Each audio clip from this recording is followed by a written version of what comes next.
Nebraska is a program whose mind has been right when they go to Florida. They've won their last 4 bowl games in the state of Florida, and they go back. In the Capital One Bowl, they will face Steve Spurrier in South Carolina, who, by the way, have not played well in bowl games recently for whatever reason, and maybe that's a psyche thing. When you're looking at South Carolina, what do you see? What do you expect to come out against Nebraska? I saw one of the better coaching jobs that Steve Spurrier's ever had to do this season. He loses. In the beginning, we talked about the 3, Garcia, Jeffrey, and Lattimore, as being probably one of the top 3 or 4 combinations in all of college football. He loses 2 of them. He has to go to Shaw, revamp his system. Shaw doesn't throw as well, runs better. All of a sudden, the one stud they have left in Jeffrey only has 42 catches on the season, yet they find ways to win with this football team. They have a great defense. I think he'll have them dialed in and ready. Yeah, their defense is so strong. They get after it. They play well. You got to love Jadeveon Clowney, but Melvin Ingram, I mean, you know, I don't know if there's any more athletic player that plays the defensive line position than him. I mean, he is able to get after you, score touchdowns, but they just do it on defense, and that's what held them. Their defense didn't fold. When Stephen Garcia wasn't playing well, defense said, okay, guys, we'll keep it together. We'll hold you guys together.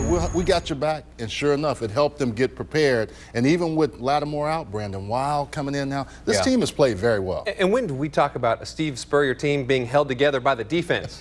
Sure, but it is. It's a very good defense. Coaching job that they did this year. It's a top 5 defense nationally. That defense, you would think, I would think, would like to make Nebraska beat them throwing the ball. And if Nebraska can run the ball well, they won't have to worry about that. How do you like Nebraska's ability to run against the Gamecocks? I like it a lot if Rex Burkhead is healthy. I mean, he has taken the onus off of Taylor Martinez and allowed him. He was hurt in the last game, had some ankle injuries, but a tough guy. And the problem with Nebraska is I never really knew their offensive identity. Some games you would see them spread it out and try to throw it around, receivers dropping passes, but when they line up and they smash mouth football you, they're a much better team. Now, can they do it against South Carolina?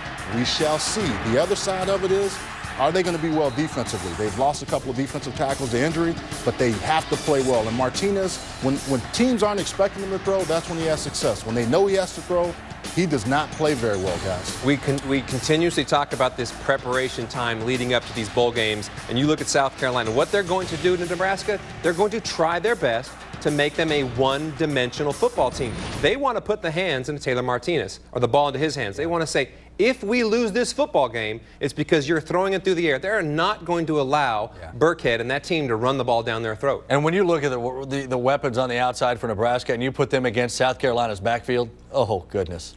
That's not a good matchup for the Big Red. All right, plenty of adversity. Yeah, I think I'm going to throw out Steve Spurrier in this one. And you talk about Georgia, they earned their way into the conference championship, but South Carolina beat everybody in that division, and they did it without Stephen Garcia, and then they did it without Marcus Lattimore, and they've done it really without Alshon Jeffrey having the year that most people thought that they would. They did it with defense, and that's exactly what. And you saw him even transition as a coach to when they had a strong running game, and this year he said, we're going to focus on this defense, and Connor Shaw coming in there and being a run-oriented offense with the quarterback now. I don't know that there's been a better coaching job. It's a 10-win season for the South Carolina Gamecocks, and they dismantled Clemson to finish. He adapted mid-season. It's only the second 10-win season in more than 100 years of football at South Carolina. My question is, hindsight's 20/20, but if he had gone with Shaw and given up on Garcia and gone with Shaw the whole way and forgotten about Stephen Garcia, would they be in Atlanta? Well, he tried that the first game. Would they be in Atlanta? Yeah, but he had. I know. Yeah, he gave him a half. Fell down 17-0, but he had Garcia looking over his shoulder. Would they be in Atlanta with Georgia's schedule? Oh, certainly. Without question. I mean, what ended up costing them was a loss to Auburn, really an underachieving Auburn team, even at the end of the year. An overachieving Auburn team. You look at the fact that they beat South Carolina, they were ranked for most of this season, and South Carolina had no business losing to Auburn in that game. They basically played Georgia's schedule. I mean, yeah, well, that's true. I want to say this. I agree with Mark. My thoughts are with South Carolina. How about the old ball coach? 10 wins this season, loses Lattimore, loses Garcia, and still gets 10 wins. They beat Georgia, beat Florida, beat Tennessee. Great year for the old ball coach in South Carolina. Well, there is just one game that will something. Another game carries a little implication. Another Big Ten now. Don't forget Big Ten. SEC matchup with Nebraska moving into the Big Ten January 2nd, 1 o'clock Eastern on ESPN. Nebraska taking on South Carolina. The Gamecocks with their second 10-win season in school history. They finish in the top 10 of the BCS for the first time, and even without Marcus Lattimore and kicking Steven Garcia off the team, the Gamecocks found a way, win 10 games, and now a Nebraska team that's been a little bit up and down, just to be honest about it, throughout this year. Black shirts? Got the black shirts showing up with the big defense? Yeah, on the South Carolina side. Oh, Yeah, I was going to say that. Their defense has been spectacular. That's one thing about South Carolina is with Steve Spurrier, we always talk about his offense and throwing the ball and the fun and gun and all that stuff. Well, it's been the defense and the running game the last couple of years that have led South Carolina, but their defense has been spectacular this year. Without their defense, they don't win 10 games, not even close to that. well, then that means that Nebraska's got to get it done offensively. And you're talking Rex Burkhead, getting it done. Taylor Martinez running the football. These are the things that Nebraska will need in this ball game. Their identity, powerful running attack. Burkhead, outstanding inside between the tackles. Taylor Martinez, only a couple of quarterbacks in college football may be as fast as Taylor Martinez. That's the kind of thing they will bring against an SEC defense again, another one of those Big Ten SEC matchups. Can the Big Ten get some pride going here? Yeah, and what would it be interesting to have a former Big 12 go in and help the Big 10 in non-conference play, right, in a bowl season. So I think the fact that Burkhead is a powerful guy, that he runs through tackles, you'll have to do that. South Carolina's defense is really good. Be interesting to see, though, again, which one of these teams shows up. Nebraska, a very, very aggressive team. We've seen what they try to do when they show up in bowl games in the past. Sometimes they're there, sometimes they're not. Be very interesting to see which one of them shows up. How about Steve Spurrier's team showing up for bowl games? If it's not a national championship game, his teams usually don't show up for bowl games, but this one is going to be a major challenge because the one thing about Taylor Martinez is he can throw the football. If they can put him in a position where he has to throw the football, but he can run the football, he's going to have problems because they're the #2 pass defense in the country. And for him to run the football, no problem. But Rodney, if it's second and third and 7+, he got problems. When he gets off the bus, he's going to get an 8-man front. Yep. Yeah, and when he gets on the field, it's going to be a 9-man front. Yep. Yeah. That's the entire ball game. And a fast, athletic defensive front for And South just Carolina. and real quickly, South Carolina, what a quiet 10-2 team. You know what? This is a football team that won 10 football games this year. Not as you asked Absent Lattimore Lattimore last week, it was very quiet. I think they are. That's a quiet. They are a very, very confident football team with 10 wins. And South Carolina coming up just short in the SEC East, even though they beat Georgia, lost a couple of conference games, the one that ended up being the decided loss to Arkansas. And the 10 SEC matchup in a bowl game is the Capital One Bowl. Nebraska, now a member of the Big Ten, taking on a South Carolina team that, despite defections, dismissals, injuries, still managed to finish the season in the top 10. This was a South Carolina team that we had left for dead once Steven Garcia was dismissed, once Marcus Lattimore's season was finished with the injury. But Steve Spurrier really rebuilt the image of this team and the identity of this team, Buck. Well, we talked about it before. I thought once Marcus Lattimore was gone, this team was going to falter. But the one thing they continued to do is they played great defense, and they had special teams opportunities there. And then they did what they could do best on offense. And I mean, we talk about this like we're surprised. This is like LSU light. I mean, but from a quarterback perspective, Sure. and you look at, they had two different guys, and then they figured out a way to win when they had to. I'm not so sure, and Matt and I have talked about this, I'm not so sure Steve Spurrier is not the coach of the year in the conference. Oh, yeah. You have the quarterback issues both on and off the field that they've had. You lose a guy like Marcus Lattimore. Alshon Jeffrey almost was non-existent for most of the season. You played tremendous defense. You completely tweaked your scheme to accentuate the strengths of your quarterback and mask his weaknesses to try and give you the best chance to win. That's coaching to me. They put their players in the best opportunity. One guy Matt and I talked about that was probably unsung, the hero for this team, is Melvin Ingram. I mean, he could play outside, inside. He also returned. I mean, I had never seen a defensive guy like that at that size do the things that he was able to do, guys. And I think he helped their season in key opportune times. Well, Luke was talking about it a minute ago. When you think about this football team from the beginning with, Garcia, Lattimore, and Jeffrey, never thought, wow, as a threesome, probably one of the best in the country, okay? Go through the season. You lose 2 of them, and the third is non-existent, yet you still find ways to win. Win 10. I mean, that in the SEC.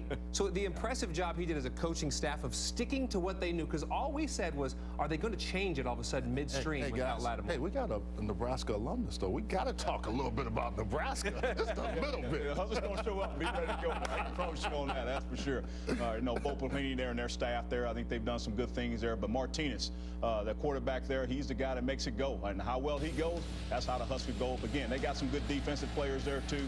They have lost quite a few guys there in the front 4. But again, they find ways to get guys there to make plays, and I think the Huskers are going to have a great chance to be successful. Carl Pelini, Bo's brother, takes the Florida Atlantic job, you know, he's going to share duties, split duties between those two schools. The other thing, guys, Nebraska handed Steve Spurrier his worst loss all the way back in the 1996 Fiesta. Yep. Hammered him. Spurrier's like an elephant. Spurrier's still mad at Bill Curry for firing him as an assistant coach back in the early 1980s. He doesn't forget things like that. So he's going to have motivation. Is you've got, I think, the best defensive front seven Nebraska will have played all year long in this game in South Carolina. But then you sit there and say, okay, well, if Nebraska, you know, is going to try and run it, they're going to present some option principles.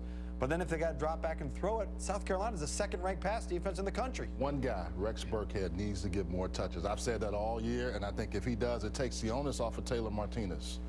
Is it a big benefit having the extra time to prepare for an offense like Nebraska's? Well, I think it does benefit them, no question about that. But again, they're going to do some different things that they are going to present to them as far as in the opportunity they have to practice longer. But again, I think the Huskers are going to have some great things going on, and it's going to be a great game, though. I think it's a big game for both quarterbacks. Connor Shaw's played well the last few games. Needs to throw the ball a little bit more consistently. He's run it well. Taylor Martinez has been up and down all year, but if one of these guys can have a good couple of weeks of practice, a good bowl game, a lot of momentum going into next year. Has the makings potentially of a 13-10, dare I say 9-6 game. Classic. Big Ten against the SEC again. South Carolina taking on Nebraska in the Capital One Bowl. Well, you know, you look at these two teams, you'd never think that South Carolina defensively would be familiar with an option game, but with Connor Shaw in there at quarterback, they're seeing it in practice a little bit. Rex Burkhead and Taylor Martinez are dangerous, but I like that South Carolina defense versus the Huskers. South Carolina on defense, in my opinion, is going to create a lot of problems for Nebraska and get the offense enough opportunities. South Carolina wins. With the regular season coming to a close, the SEC has 9 bowl-eligible teams, good for second most by a conference behind the Big Ten. Vanderbilt and Mississippi State became the last 2 SEC teams to secure their 6th victory of the season with wins over Wake Forest and Ole Miss. And the Crimson Tide kept their BCS championship hopes alive this weekend with a win over Auburn in the Iron Bowl, maintaining the #2 spot in the BCS poll. Heisman hopeful running back Trent Richardson helped secure the win with his 203 rushing yards and 1 touchdown. And the Tide aren't the only ones rolling, as the SEC took 3 of the 4 games versus the ACC this weekend, making the league 42-6 against non-conference foes, tying the 2009 record for best winning percentage ever.